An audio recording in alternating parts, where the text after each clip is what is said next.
Superhero movies are an up-and-coming film genre, and even though they've only been around for 50 years, they're some of the most watched, paid for, and influential films of all time.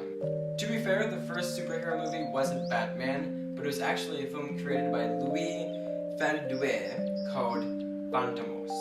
And even though he was basically Batman, since he had a secret lair underneath a cave and had high-tech gadgets, it was still one of the first ever superhero movies to be created. Now, during the 60s, there were only a small amount of superhero films that were created.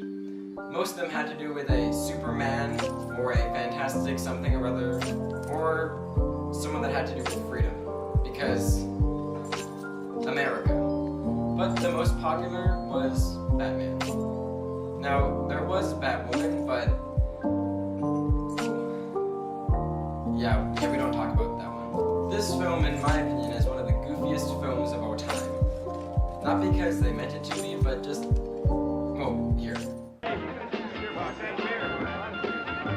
Now, it wasn't a great film, but it was very entertaining, and that's what superhero movies were like back then. From the absurd comedy to the intense bomb scenes, this film had it all, and was a great inspiration to future superhero movies to come. It also held a threshold of memes, like these.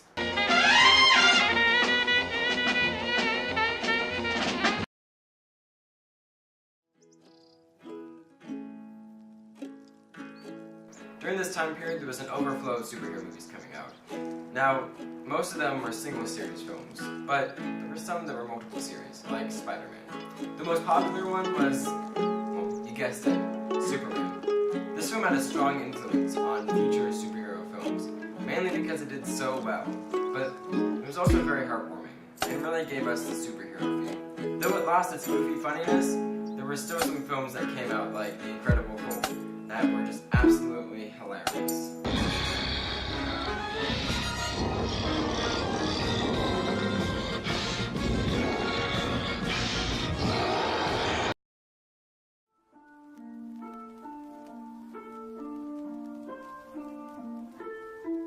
During the 80s, we see a decline in quality and a rise in quantity, with superheroes like Superman, the Hulk, just being blurted out in random movies. The more films they made, the worse they got, like Superman, The Quest for Peace, and The Trial of the Incredible Hulk. What? Why? Okay, I know. Those both sound horrible, which they were.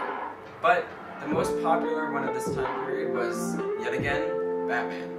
This film was a great example about how taking your time on films beat mass production. And it started to include intense tones to Batman. There were still rooms for comedy films like Flash Gordon. Certainly.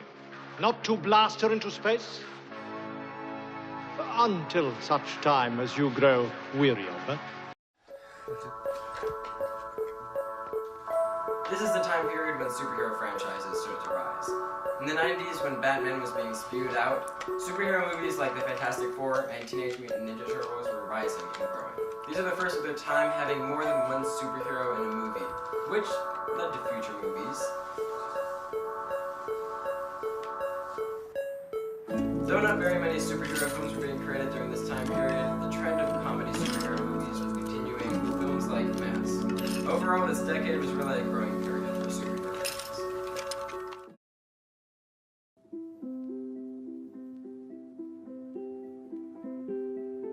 Up until the 2000s, superhero movies were still babies, and something happened. In 1993, Marvel was created. Previously, companies like Sony, 20th Century Fox, and Warner Brothers were producing superhero films. But now, there was a film company that primarily focused on superhero movies. During this time period, they were brand new, so they only made 2 superhero movies, Iron Man and The Incredible Hulk. Though for now, Marvel was not super important. Let's focus on the new film franchises. Series like Fantastic Four, X-Men, and Spider-Man inspired and interested both filmmakers and film viewers all around the world. But the most popular superhero film of this time, and probably overall, is The Dark Knight. It was very influential upon DC films and gave the film industry a look at the potential of superhero films to come.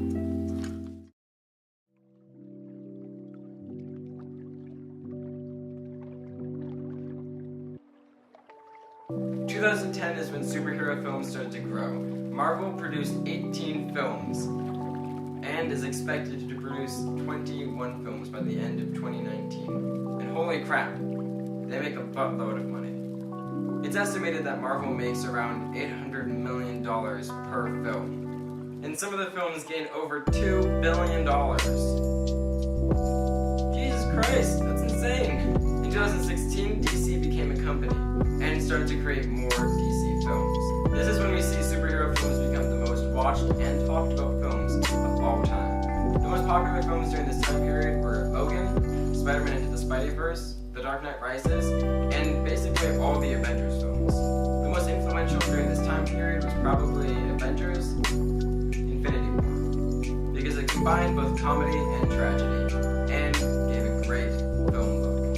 There were plenty of other films, but these were the best. Now, something you may have realized is that there weren't very many successful female superhero movies.